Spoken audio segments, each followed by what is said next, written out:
Hey guys, in this week's episode, our feature review is going to be on Uncut Gems. But before that, we'll be talking about a couple of documentaries we've watched lately, including American Factory and Hail Satan. Join us!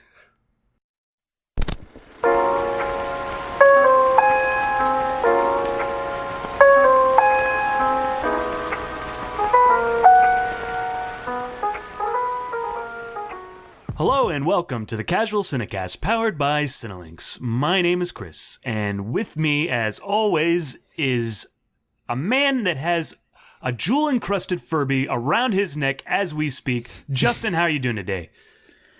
Good, I feel very fancy. Yeah, well, you are. Even when you don't have a jewel-encrusted Furby, you're fancy. Thank you. You're welcome. Even when I have just a regular Furby around my neck. Yeah, I mean, you don't go anywhere without a Furby, which is inside baseball maybe, but... Yeah, that's how the sausage is made, people.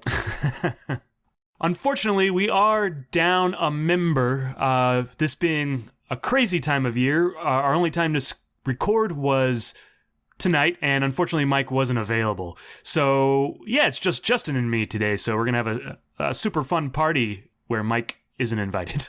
Or he was invited, but unfortunately it didn't work out. He RSVP'd no to our invite. Just don't tell him. Shh, don't tell him that we're doing this. Yeah, this is just like the old times. If you go back into our early episodes of this show, it used to just be me and Chris, and then Mike joined a couple months in. So, you know, we're the OGs, and it's just us again. Yeah.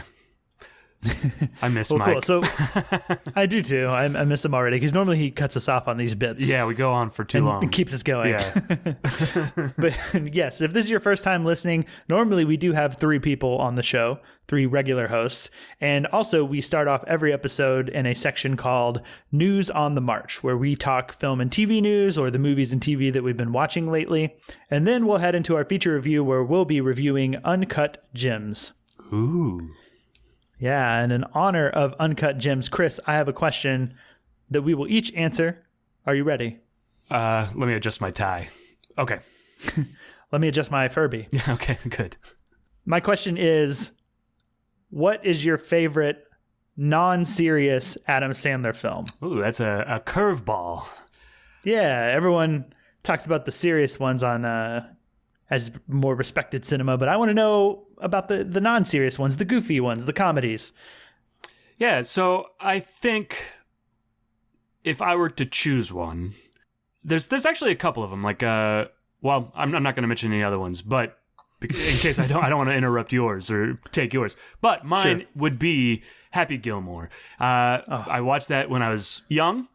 I remember I rented this movie and I brought it home and for like family time. And I grew up fairly Christian conservative, and so we put this movie in, and like the first 5 minutes is just him like using different objects as using them to hump, like hump different things. Like he's a gas man.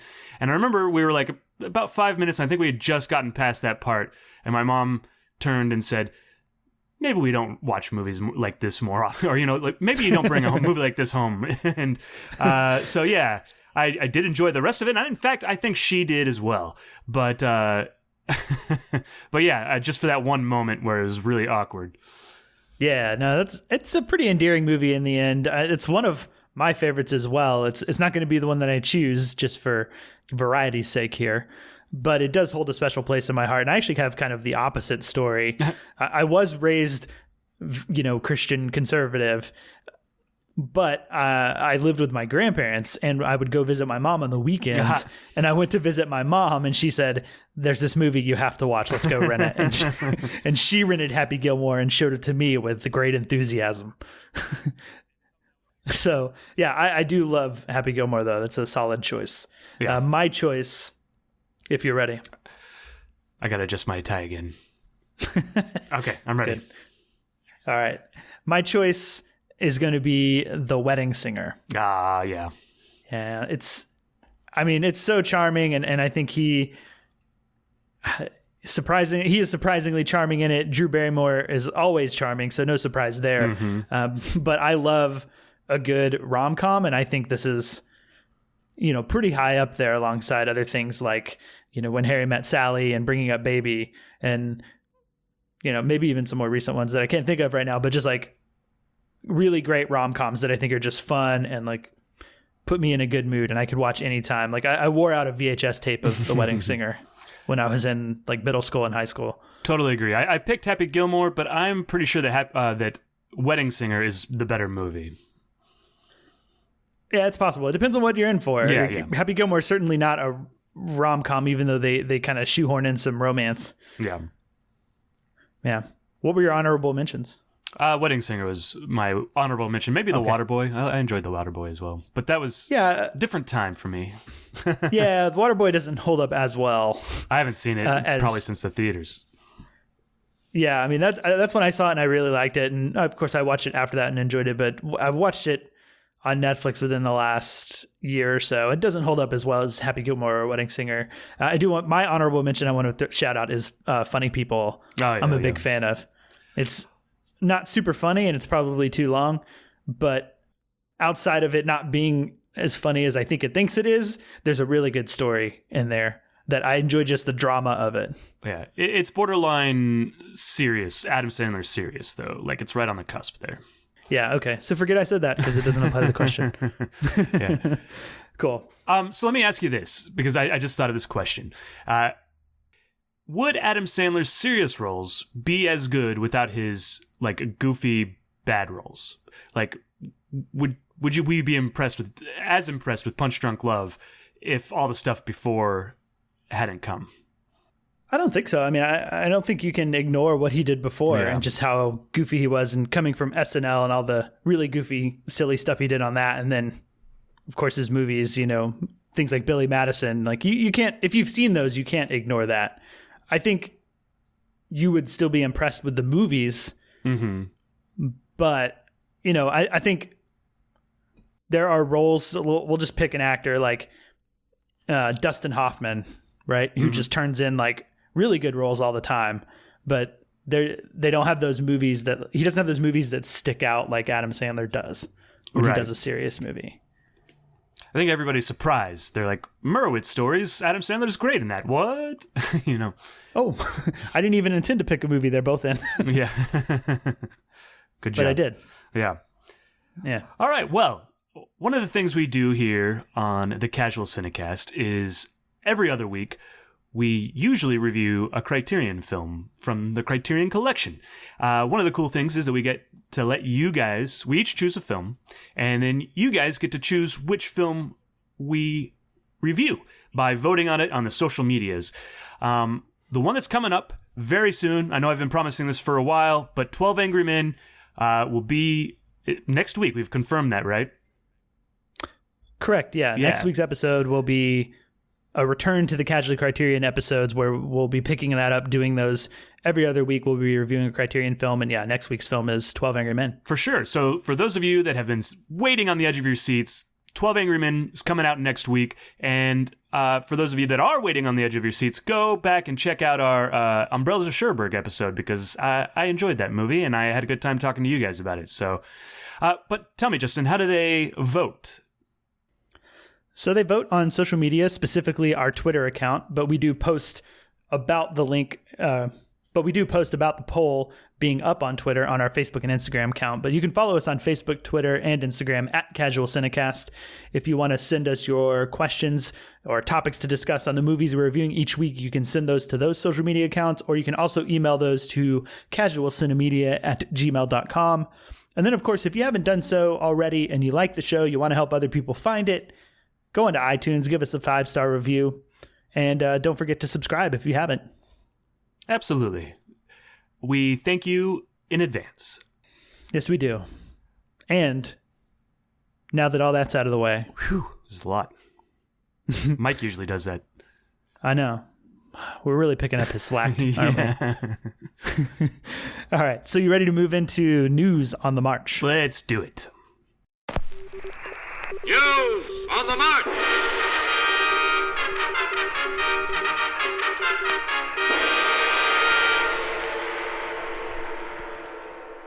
So for this week on News on the March, we're going to be talking about a couple of documentaries that Chris and I have both seen. And first up is a film that Chris watched a while ago and talked about on the podcast way back when he watched it. I don't remember how long ago that was, but I just watched it this week, and that is called American Factory, which is on Netflix. Ah, it's such a good movie. I'm excited to hear what you have to say about it. Yeah, it was really good. I watched it based on your recommendation. I'm kind of trying to squeeze in some 2019 documentaries before we hit that end of the year point where we're going to do, our top 10 movies of 2019. And of course, Oscars are coming up pretty quickly. It always feels like at the end of the year, I'm like, oh, I haven't watched any documentaries. I better go watch them. Yeah, well, that's where I've been over the last week or so. And you had said American Factory was really good. And you were right. It is very good. It's very watchable, very enthralling. Like you get really into it and have to see like where this is going and what's going to happen, because in some ways it's a bit like watching a train wreck. For sure. and you can't really look away, even though you feel horrible for about half the people that are in the documentary. Okay. Yeah.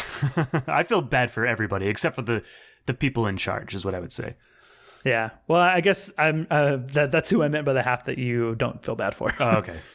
But yeah, if you haven't seen this film and you missed Chris talking about it, however long ago that was, this is about a factory in Detroit that was closed down. I believe it was General Motors plant. Yeah. Somewhere where they made cars. It closed down. Everyone in the town lost their job. And about 5-6 years later, a Chinese automotive glass company comes in and buys the plant and starts hiring all of these people. And the owners are Chinese, and they basically have this idea of turning this factory like into the same type of factory with the same conditions and the same like amount of work being done as their factories in China. But there are very different rules and regulations between what you can do in America and China, and also differences in what American workers will put up with versus what the Chinese workers will put up with. And you're basically watching these workers try to come to terms with how the Chinese bosses want them to work. And you're watching the owners try to like figure out how to make these Americans work faster and work and not complain and not be upset about their work. And they not try to unionize. Yeah. One of the things that really sticks out to me is the Chinese workers are complaining about the American workers and how they want the weekends off. So there's obviously a very different attitude towards work in the two countries. Yes, and there's even just down to like Chinese workers sometimes don't even care about wearing the safety equipment because they can work faster without it. Right, and that doesn't really fly in America.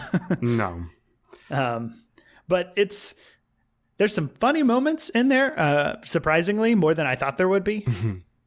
But it is pretty dreary at times, because you are seeing basically desperate Americans in Detroit needing a job and having to lower themselves to like try to work in these conditions that nobody should have to work in. Yeah. So it is pretty emotional, and it's not so dreary that it's tough to watch, I wouldn't say. Well, I guess what I took away from it, as opposed to the dreariness, was more, and I think it actually came out at the perfect time, just dealt with the culture clash between America and China on a micro scale, as opposed to like what we see in the news, which is on a macro scale, right? So like I found that really interesting. I also think I'm not an expert on documentaries, but I think that they got like really great access to a lot of what was going on in this plant. Yeah. Like it's pretty remarkable.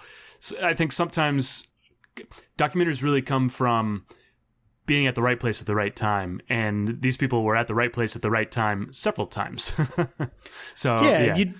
You don't give it a sense that these people set out to tell this story when they went to make the documentary. No. You get the sense that, this factory's open back up, and it's, everyone in town is optimistic of like, there's jobs. This is great. And they're there to document that. And they're following that, and the story takes turns, right? Mm-hmm. And they're just following that. And you really get that sense of seeing the story unfold, as opposed to, some documentary that feels like it has this, it sets out from the beginning to set up an agenda. Right.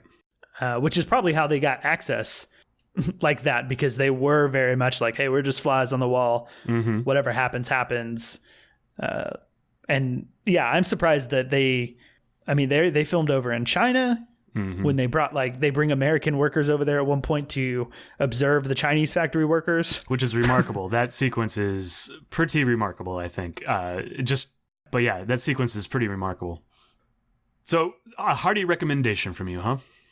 Yeah, absolutely. And it feels so of the time, as you said, it came out at the right time, that I feel like this is going to be at least nominated for an Oscar. I don't know what you think. Yeah, I don't have my eye on like the documentary thing, like as far as rumors and stuff like that go. But I for sure, quality wise, which doesn't always speak for Oscars, but for quality wise, I really enjoyed it. I still think my personal pick is Apollo 11 still. Oh yeah. I think that will be too. I think this tackles a subject matter that people will really care about. Agreed. So yeah. So that was American Factory. Moving on to the second documentary that we have both seen, and we both watched this one recently, so we haven't talked about this on the show at all yet. And this one is on Hulu, and it's called Hail Satan. It's got a question mark in it, so you have to say Hail Satan every time. Yeah. You have to say it like Ron Burgundy. Yeah. There's our obligatory Ron Burgundy drop that we do most episodes. So Hail Satan, I don't know why I chose to watch this documentary, because I watched it first and then I recommended it to you guys. And I'm not sure if Mike's watched it yet, but I know you have. Yeah.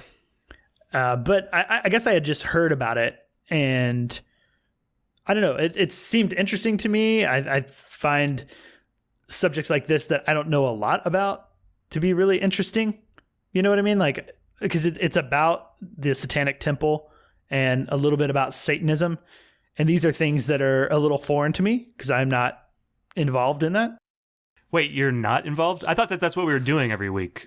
I thought this was like a Hail Satan thing. Just the casual Satan cast, yeah. Isn't it?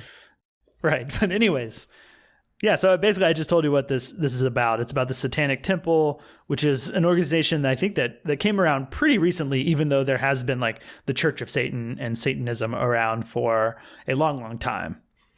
And it's basically about how they came to be, the reasons that they exist, what they stand for, and also kind of chronicling through the different major events that they've been involved with as the Satanic Temple. For example, things like protesting statue of the Ten Commandments being outside of a government city hall by requesting that a statue to Satanism be erected next to it. Right. Right. So chronicling events like that and like how that story plays out. And you basically get access and interviews to the people who started the Satanic Temple, members of it, and then also just like general members of it who were drawn to it for one reason or another. But I really liked this movie. As I said, I know nothing about it. And so it was really kind of eye-opening and enlightening to me. Mm-hmm. What better reason to watch a documentary? Yeah, for sure. But what did you think, Chris? Yeah, I was first made aware of this. This is our local Alamo Drafthouse plug, but our local Alamo Drafthouse played this and there was protesters outside. That was when I first became aware of this movie, and I didn't know much more than that, just like you. One of the things that was really interesting is just finding out about what this church is about and what they're actually trying to do with the church. And surprisingly, it has very little to do with Satan. The Satanism doesn't really play much into what they're doing, I don't think. Except for, I think, like, there's maybe some extreme people. There's, like, one lady that got kicked out for something she said about Trump and stuff. But for the most part, they wanted to be pretty standard. They wanted it to be respected, essentially, and make a point, is essentially what they were trying to do. Yeah, they hold themselves to a surprisingly respectable standard of the type of people that they want to be. At least surprising in the sense of if you look at the name, the Satanic Temple, and based on the mainstream Christian ideas, that seems like a people that would be evil or something, right? Mm-hmm. So based on that, they have, high standards of the type of people they want. And I do appreciate, because at times I think I was worried towards the middle of it that this was going to be a little bit, like rose-colored glasses view of the Satanic Temple. Right. And so, as you said, they do touch on a member who gets a little too extreme and they have to kick her out, right? Right. And so I do appreciate that this film does go into that territory of showing this is good, but this can go too far.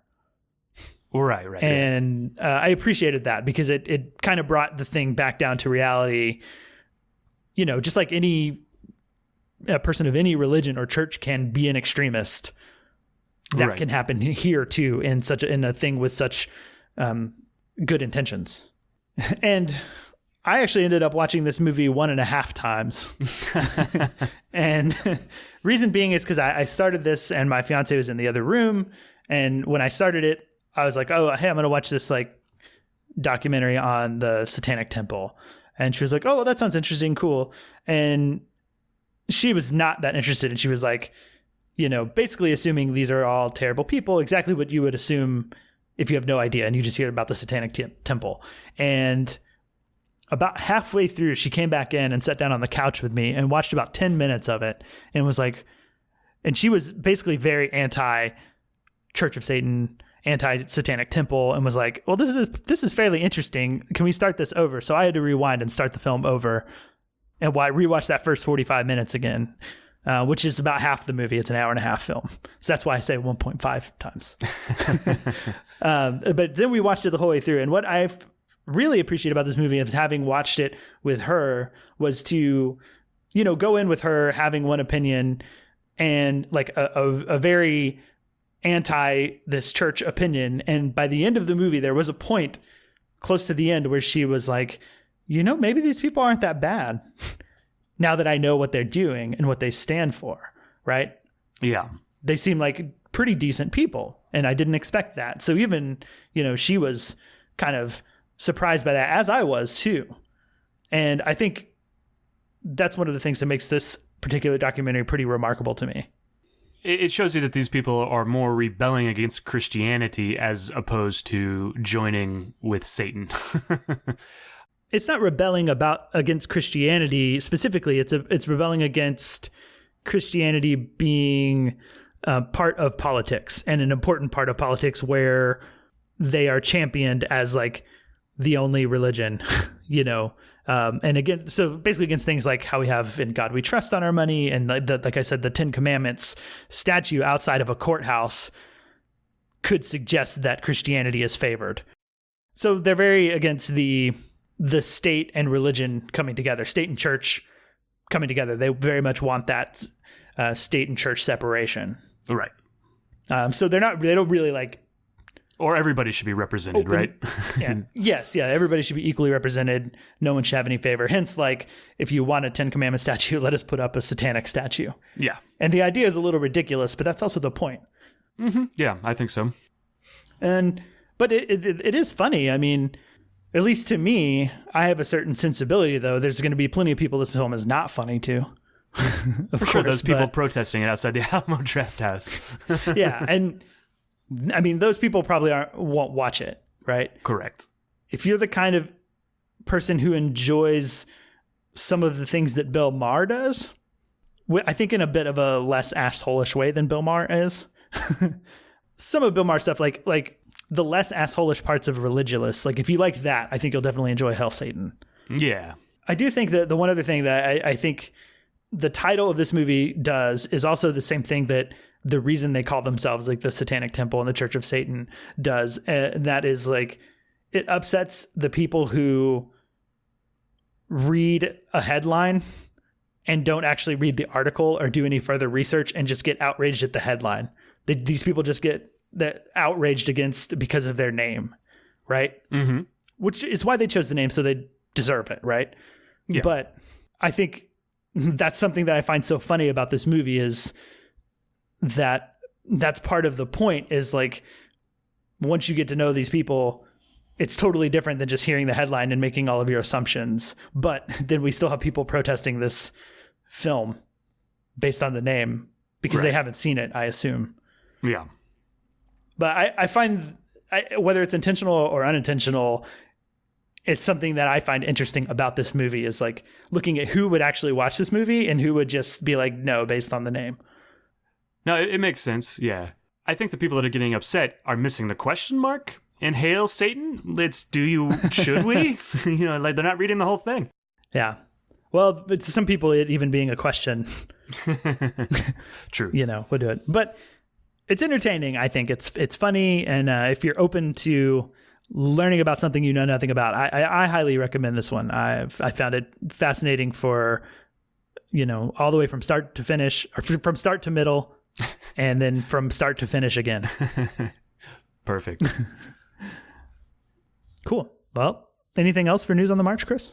No, I'm good. I'm very excited to talk about a movie I've been waiting a long time to talk about and to watch.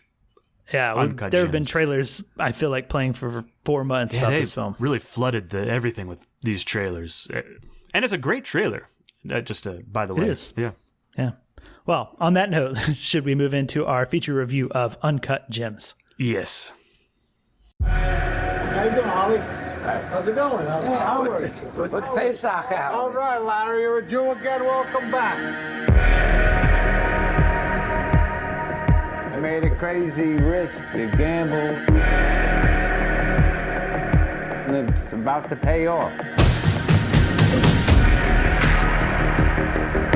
So I want the Celtics to cover. I want the Celtics halftime. I want Garnett points and rebounds. What do you know? I don't know. I just know. Well, I'll tell you what I know. That's the dumbest fucking bet I ever heard of. I disagree. I disagree, Gary. What is that? I started it. Are you serious?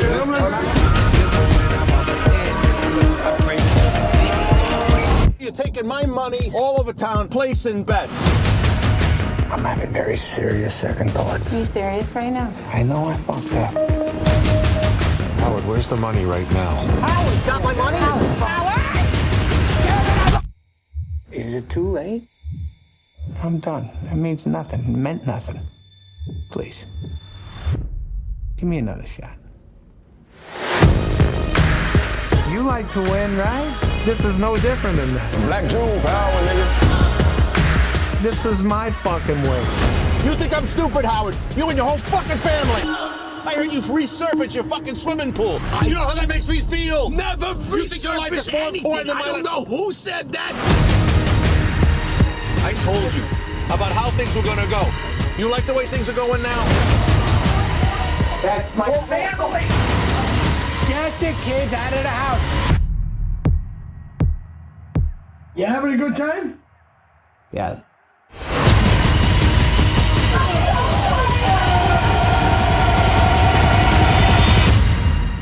This is me. This is how I win.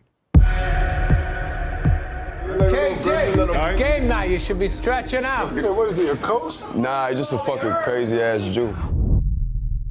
So as always with our films that are currently in theaters or, recently released on a streaming platform, we will be doing a spoiler-free review up front. We'll be speaking generically about the film, won't give away any key spoilers or even non-key spoilers. We'll basically just give general opinions, and before we do get into spoilers, we will give you a warning. We'll play a bumper so that you have plenty of time to pause the podcast, go and see Uncut Gems, and come back and finish listening to the episode. Or if you just don't care, keep on listening through that spoiler bumper. Yeah, for sure. But it's up to you. The power is in your hands. You hold the key. Exactly. So, Uncut Gems is directed by the Safdie Brothers, starring Adam Sandler, Lakeith Stanfield, Noah Fisher, and Idina Menzel. The IMDb synopsis is, buckle up, Justin, this is a long one. A charismatic New York City jeweler, always on the lookout for the next big score, makes a series of high-stakes bets that could lead to the windfall of a lifetime.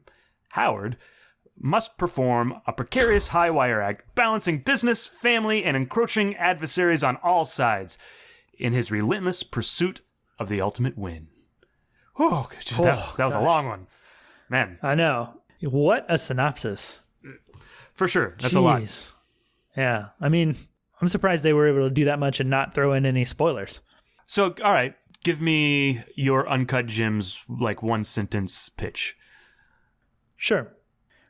A charismatic New York City jeweler must perform a precarious high-wire act balancing business, family, and encroaching adversaries on all sides in his relentless pursuit of the bet that could lead to the windfall of a lifetime. Ooh, that's so much better. Good job, Justin.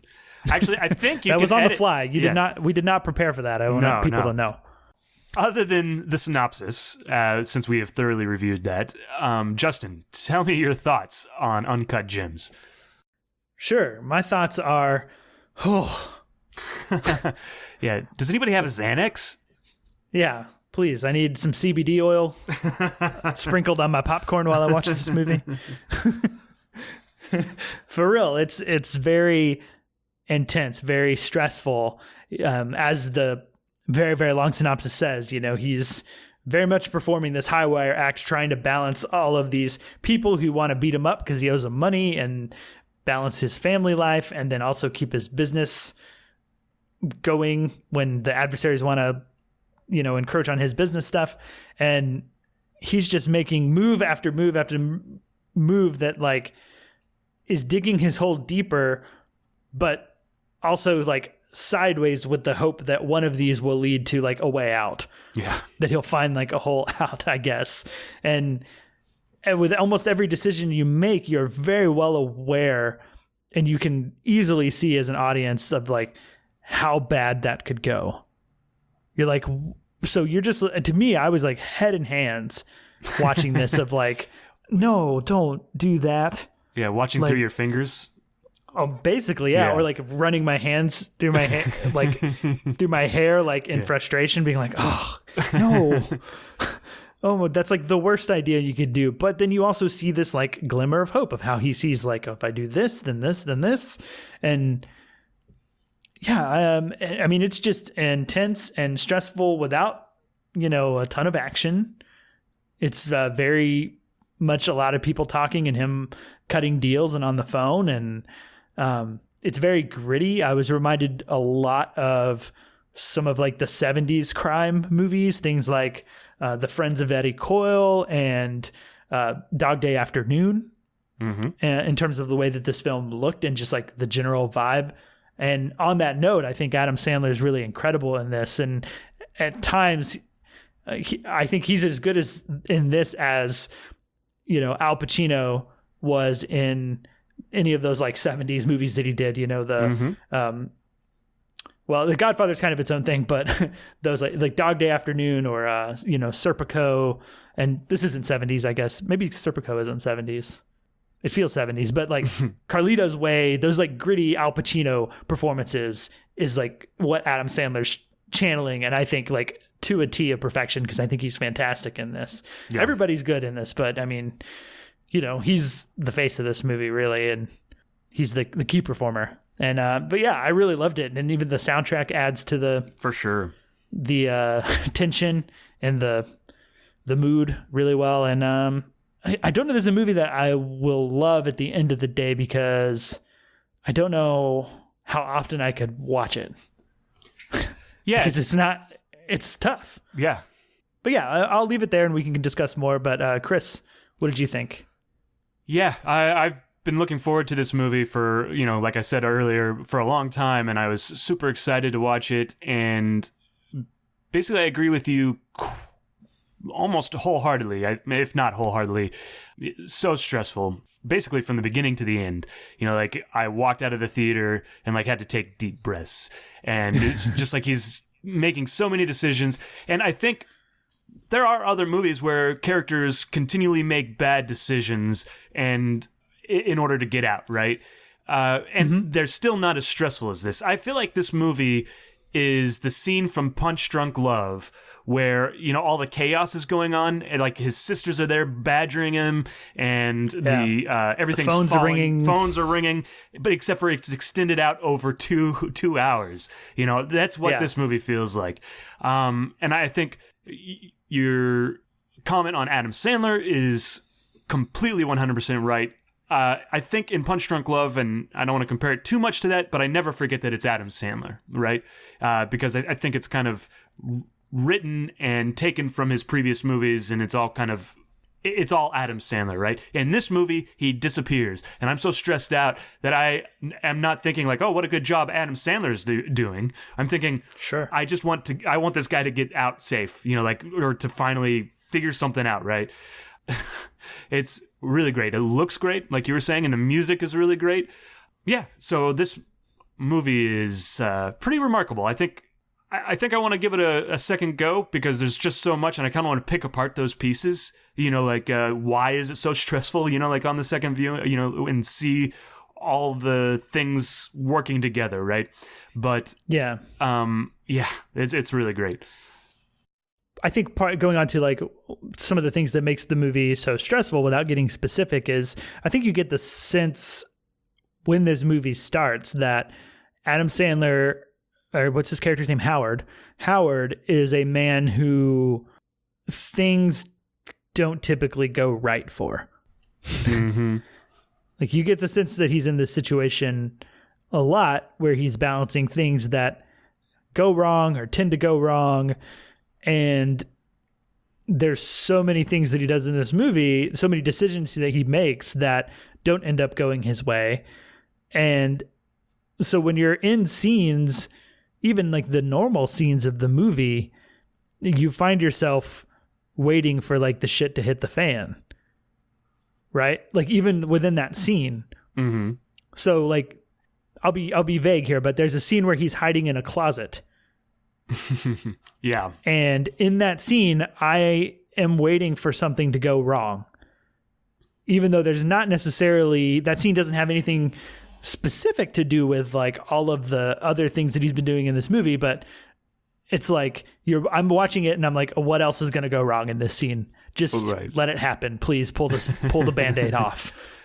Yeah. And show me what's going to go wrong in this. So even like the more regular scenes, I guess I would say, are the scenes that aren't exactly about his betting and his balancing between these people who are coming after him. Like even in the regular scenes, I'm just waiting for something, because so much other stuff is happening. And I think that's one of the reasons that this movie just keeps you on the edge of your seat, like maybe more than almost any movie I can think of. Yeah, for sure. Do you want to get into spoilers, or because I think you're already kind of dancing around them, and it might be easier to talk about in spoilers just to talk about it, right? Yeah, let's go to spoilers. I think the last thing I'll say is I don't know that this movie is going to be for everybody because there's a lot of talk about betting and a lot of balancing of remembering the deals that he's making with other people. It's very like detail heavy, I felt. Yeah. I don't know if you felt that. Yeah, definitely. I think I followed everything pretty well, except for one thing, and I'll ask you about that in spoilers. Sure. But I just think if you don't have the attention span to like really follow what's happening, I could see you getting easily lost. Like if you zone out for 10 or 15 minutes or something, or just don't quite grasp something, you could get lost in everything that's going on. Yeah, maybe in the beginning, but I feel like this movie just kind of grabs your attention and keeps trucking down the road.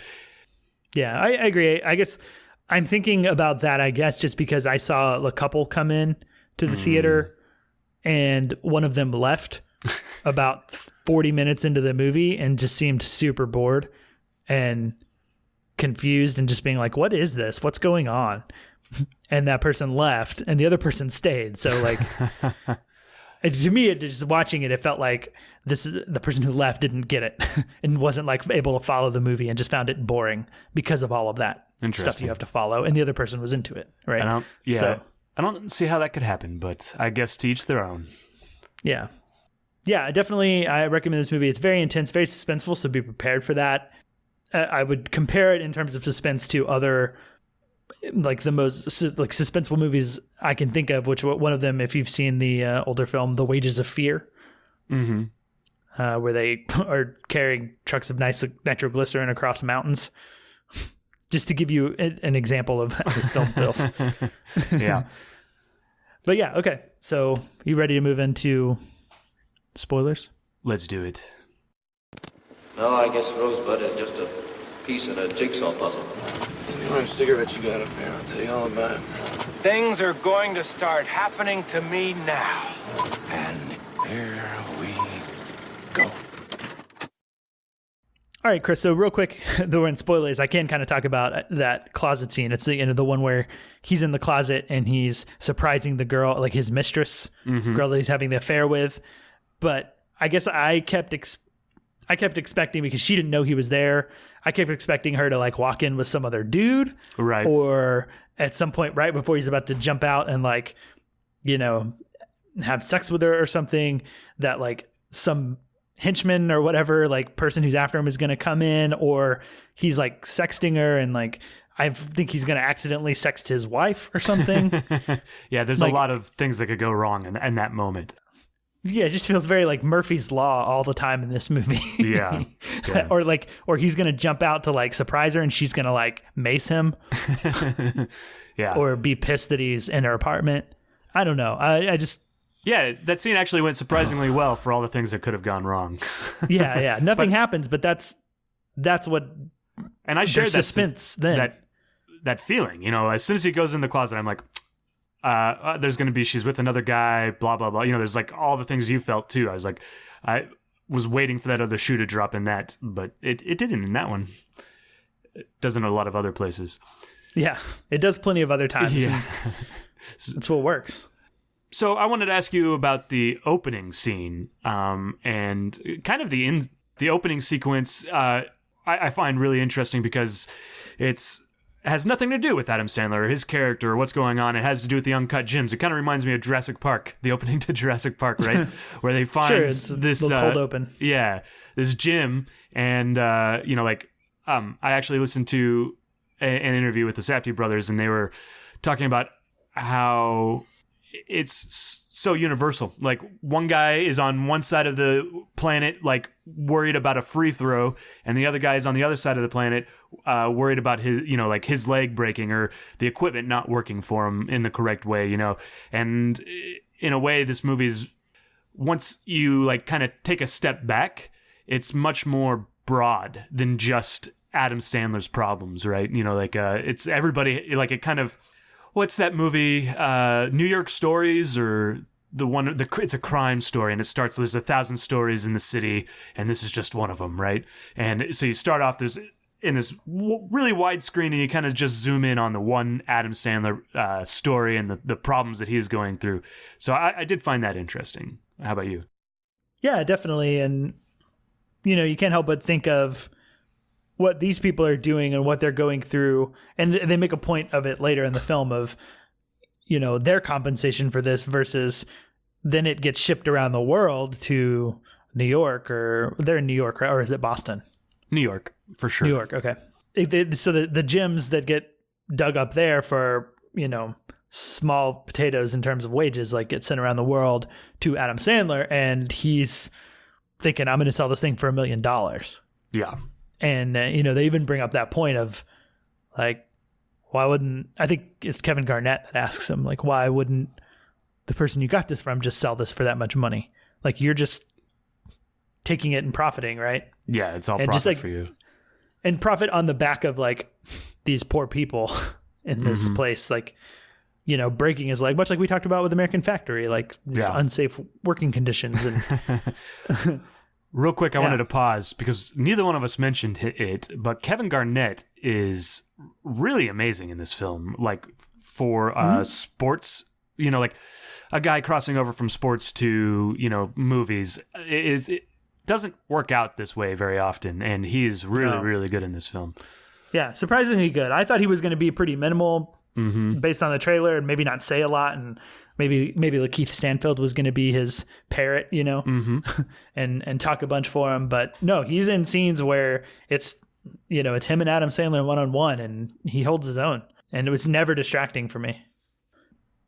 I kind of have a big question. I mean, did you root for Adam Sandler in this movie, or did you not like him, or maybe were you somewhere in between? For sure. I don't think I'd be stressed out if I wasn't rooting for him, right? I think that's goes hand in hand, maybe. At least for me, it does. Like, if I don't care about him, then I'm not going to be rooting for him. Yeah. Or then I'm not stressed out, So yes, I was definitely rooting for him. every time I'm like, you're making a dumb decision. Just pay off, take that money, pay it off, and he goes and bets, and we kind of know that going into the film, that's what he's going to do. So anyways, I know that he's making super dumb decisions, but I'm still rooting for him. And it's something that you mentioned earlier. There's always like this glimmer of hope, like that he's going to, dig far enough down that he comes out the other side, right? Or something along those lines. It's just at some point, something has to go right for this guy, right? So there's that glimmer of hope that it will go right and everything will be okay, right? So I definitely was rooting for him. How about you? Yeah, I was, which I found really interesting because he's not a good guy. Like he's no, for and sure. That's not to say that you can't root for someone who's a bad guy, because you can, right? There's anti-heroes, that's a thing. But yeah, I mean, I'm trying to think of something redeemable that he does in the film, right? Because sometimes anti-heroes have that moment that like makes you like them. Maybe they tell off like an even shittier person than them, right? Like, yeah, he saves a cat or something. Sure, yeah, that's the classic example. Or like in Joker, right? Like when Joker first kills people, there's a moment where they're harassing a woman, and you're kind of like, okay, cool, right? Yeah. He got these people that are clearly like horrible, awful people, worse than him. So I was trying to think of moments like that, because otherwise he's like cheating on his wife, even though they're kind of on verge of separation anyways. He's not a great dad. He's not really paying attention to his family. He's playing around with money and eventually endangering his family's life.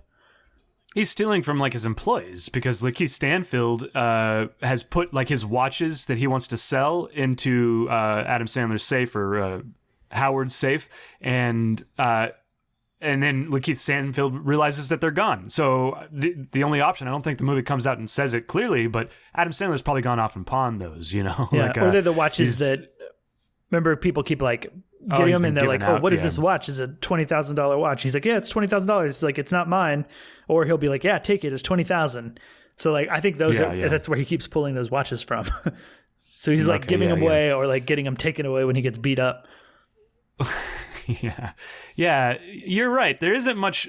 I mean, there isn't much, if anything at all, redeemable about him, except for I guess he's just getting beat up a lot. Like every decision he makes goes wrong, even though it was a dumb decision to begin with, right? Like, I guess each decision he makes has the possibility of turning out okay, even though it's a dumb decision, and then it doesn't turn out okay until it's the always end. a small possibility that it does go okay. Like, there's way more chance that it's going to go wrong.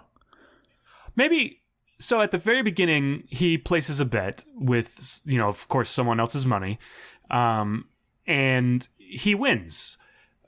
And only we come to realize later that somebody had canceled that bet. So, which was a big blow to me. I was like, oh no, I was pretty upset. But I wonder if because of that, like he's trying, he was out, like I guess it felt like he was out when he won that bet, right? Mm-hmm. So maybe that's why I'm rooting for him. Like he made a dumb decision, but he won in that one situation, right? And then, but everything's ripped out from underneath him. So maybe that's why we're rooting for him. Yeah, I mean, do we admire that sort of personality that it takes to take that risk?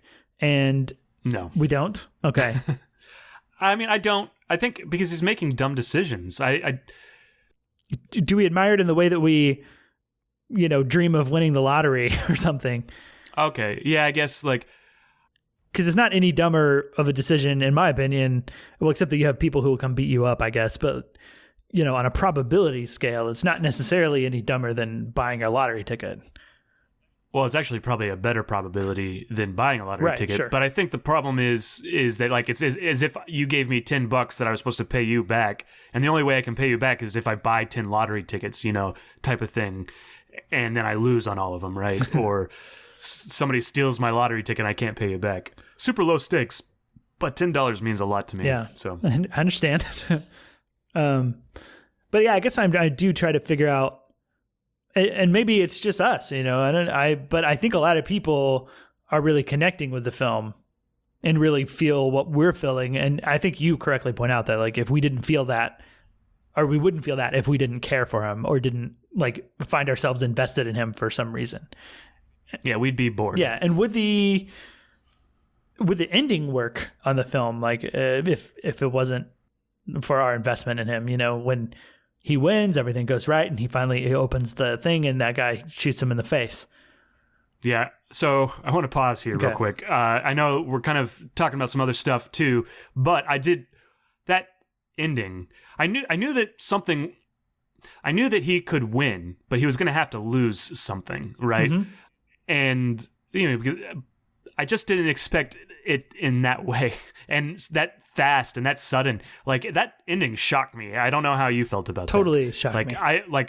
My hands went up to my mouth, and I was just like, oh, you know, like the guy next to me jumped, you know, like just so surprising, and kind of just like a real letdown from the whole film. I mean, not in a way that I dislike the movie, but you're like, yes, we did it, and then you're like, oh, why? Like I don't know. Like it left me asking a lot of questions, you know, like kind of. Yeah. Anyway, so I'm with you. I'm with you on the shock. Like I was with him, as I said. I was invested in him. I wanted him to win in the end, and I was cheering along with him, you know, as the game was going his way, and he was winning bet after bet. And when they finally did it, I was like, all right. So yeah, when that happens, I'm like, no. Wait, did he actually get shot in the face? Because it's much like that moment in either The Departed or the moment in Burn After Reading, where a character gets shot suddenly, and you're like, wait a minute, did that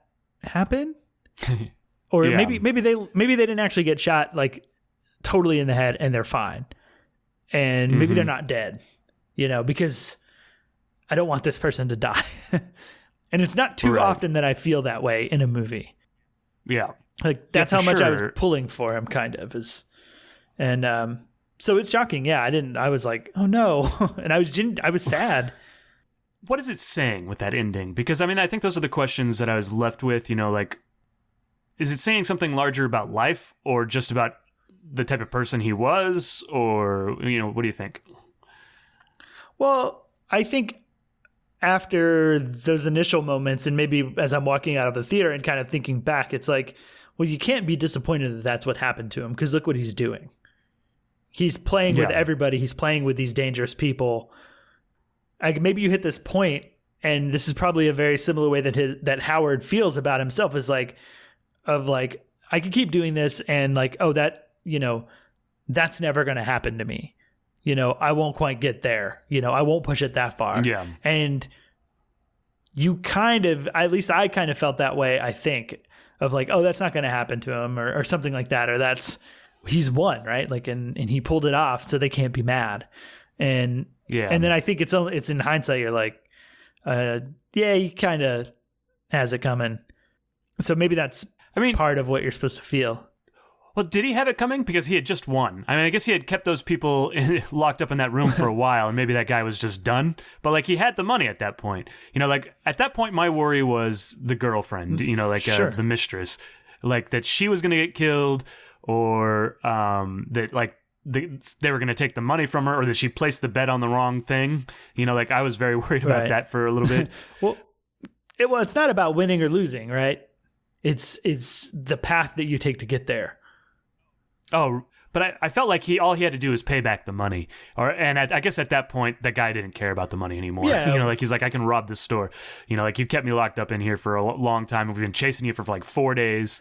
Yeah, he could rob the store, but you know, at the same time, it's like, great, you won, but at the same time, you could have. This was an insane bet, and you could have lost the money you're supposed to pay me back with, and then I'm out with my money. Like it's a bit principle at that point for these bad guys. I guess that makes sense. And so that's why I think like he has it coming in that sense, because it's like, yeah, you won, but you shouldn't have done it in the first place. Whether you won or not is irrelevant. Yeah. So one of the things that I was trying to follow that I wasn't quite clear on, and that is the two twins that he gives the watch to. Who were they with? Two twins. Like they're two older men. He gives a watch to them, and then they show up. One of them, I think, shows up later on. And he's like, "This watch is worthless." So he's got the kind of bald guy with like the really crazy frizzy hair. Yeah. If I remember correctly, that was just another person that he owed something to, or like owed money to. Okay, so it was just like someone else. Yeah, it's someone else. And I think maybe that represents a lower person who he's not necessarily in danger of, because those guys aren't that tough. They're like, they're the other side of the coin of like someone you can do all these dealings with and get away with it, versus the bad guys who ultimately get him are the ones you can't do that with. Because I do find it interesting that, because I'm assuming, as we talked about earlier, those watches that he keeps wearing and losing are, Lakeith Stanfield watches. And with the real bad guys who get him in the end, whenever they're beating him up, he's like, no, don't take that watch. It's not, it's not mine. You can't give it up. Don't take it, please. And he's begging, and they end up taking it. Whereas I feel like he thinks these guys are kind of stupid enough that he can be like, here, look at this watch. It's worth $20,000. Take it.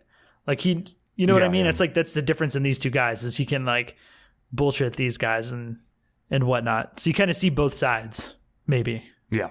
And they're kind of funny. They're like the funny version, the funny bad guys. Yeah. Because they kind of suck at it. One of the scenes, I think, that kind of towards the beginning, and it really kind of starts the movie off on the right foot because it's so stressful, is the scene where Kevin Garnett and Lakeith Stanfield show up to Howard's shop. So stressful. And there's so much going on in there. And the dialogue, everybody's talking over each other, and there's just so much happening in that scene. Yeah. And I think that's where Kevin Garnett kind of really stands out as well, as he's trying to, as he talks about the gym and he looks into it and he sees, like, I don't know what he sees. He connects to it, or connects to the earth in whatever way. But yeah, I just think that whole sequence is just pretty mesmerizing. How do you feel about that sequence? Yeah, I mean, you mentioned earlier the comparison to Punch Drunk Love and how you felt like that one scene in Punch Drunk Love where everything's going crazy, that this movie's like that drawn out. Well, you can't help but think of that scene, I think, if you've seen it. Yeah. No, I definitely felt that, it done just as suspensefully as it is in Punch Drunk Love. Like it's pretty tension filled, and it sets the mood for sure. Man, you could just go through this movie and every scene and be like, remember when this happened? And you were just like, oh, dang it. This is horrible. Why is it that in cinema, scenes where a dad or a parent is supposed to be watching their kid in a play but misses it, why is that like one of the worst things a cinema or TV character can do? A fictional character can do, because that's a trope we see often, and I think it's pretty effective. For someone that's done theater, you've worked so hard towards something, and it means something to you when somebody shows up, especially your parents, I imagine, especially when you're a young person, like in grade school. Yeah. It just shows that you're disaffected or disassociated with your child's life, and you're not paying attention, and you're missing the important things, and I think that's why. Yeah. Well, I mean, in this movie, I feel, way more disappointment in Adam Sandler and Howard for missing his kid's performance than I do for him cheating on his wife. Right. And, I mean, you could argue on paper one of those things is more extreme than the other, but I would say that I never walked away. Well, at first I thought he was cheating on his wife, but I kind of walked away from the film thinking that the marriage was pretty much over. Sure. And that he wasn't really cheating on her. Like, at that point, they were basically separated. He had an apartment in the city and stuff like that. So I don't know. I didn't feel that bad about that. Yeah. But I think by the end, maybe he did, but they didn't really clear it up. Yeah, but I think by the end, that you feel that, right? But the first time that we realize he's with this other girl, and then we see him later at home with his wife and family, before you realize that they're like separated, there is this moment of like, oh, he's cheating, and you do have that time where you make that judgment on the character in that moment before you know the whole story. Yeah. And then there is later, whenever he's arguing with Idina Menzel, his wife, and he basically says, I won't see her anymore. It's over. It's done. You get the feeling a little bit that might have been an issue before they decided to separate. Yeah, agreed. The thing is, with the cheating, at least, they're two adults. You know, like, it's one thing to screw over an adult, but it's a whole nother thing to screw over a child. Yeah. You know, like, so yeah, especially your own child. I did find it kind of, and it was like comic relief. I wouldn't quite go that far, but whenever he takes the kid up to the apartment after like the Passover party. Yes.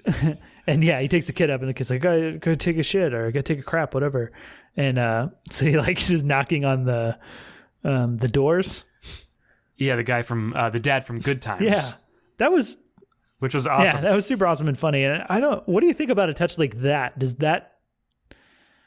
I don't know. Well, I think that shows, to me, it didn't take me out of it. Like, it just shows like what kind of apartment he lives in. You know, like, he lives in a really nice apartment to be living next to that guy, right? Or at least it feels that way. Maybe that guy didn't make that much money from those TV shows and stuff. But it didn't really take me out of it that much. And I especially like the line. So the son's like, what a dick. And he's like, shut your mouth. He's a legend.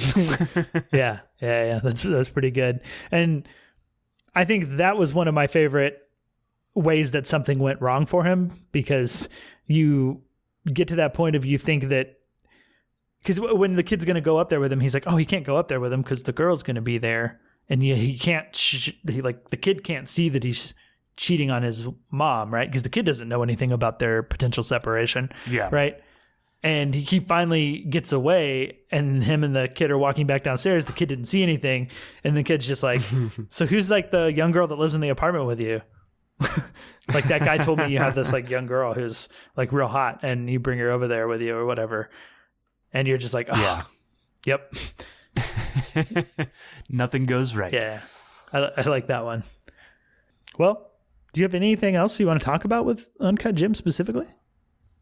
No, I think it's a hearty recommendation. Absolutely. I think it's probably going to be on my top 10 list. I haven't looked at it lately, but I would venture a bet that it will be. Yeah. Man, the last 3 months of the year have been really good. Filled with good movies, and I haven't seen Little Women yet, which I'm really looking forward to and have heard really good things about. So what about you? Hearty recommend? Oh yeah, yes. Absolutely. Hearty recommend. I think it's definitely one of the better movies this year. It's going to be right up against my top 10, if not, just within my top 10, I think. I can't say for sure, because sometimes these things have to marinate. And one more question, since we were talking about Oscars earlier in the episode, is this the year that Adam Sandler wins an Oscar? No. I'm saying no. I'm not saying he doesn't deserve it necessarily, but I think it's Adam Driver's this year. He might get the nomination. I think he'll be nominated. Adam Sandler will be nominated. That's my statement right now. He wasn't nominated for a Golden Globe, though. Golden Globes, I don't think it had come out, or there's something weird about it as to why he wasn't nominated. Okay. But so there's hope. Golden Globes are the worst, though. Sure. Like, I won't argue with you. Yeah. But cool. So does that do it for this episode then? It sure does. Awesome. Well, thank you so much for listening, listener. And then, of course, as always, thank you, Jake Wagner-Russell, for doing our intro and outro music. If you want to hear more of his music, you can do so at soundcloud.com/bopscotch. Make sure you guys listen next week. Our next episode will be on the long-awaited 12 Angry Men from the Criterion Collection. We took the month off. We're going to be back and doing Criterions. I don't know about you, Justin, but I'm excited to get back into the Criterion Collection. Yeah, I'm so excited. I've really missed it. Like, I was excited to talk about all these new movies, but every now and then I was like, can we just do 12 Angry Men instead? Yeah. Because I really want to talk about that and talk about another Criterion film. Yeah, absolutely. So I'm excited to get back into that. Me too. So if you have any questions or topics you want us to discuss on 12 Angry Men, remember you can send those to Facebook, Twitter, and Instagram at casualcinecast. You can also send those to casualcinemedia@gmail.com. Ooh, that was perfect. That was like radiovoice.com. Thank you. You're welcome. I've been practicing. Awesome. Thanks so much for listening, guys, and we will see you next time. .com. That's my radio guy. Yeah. All right. All right. Bye. See you later, Chris. See you later, Justin. We miss you, Mike. Come back.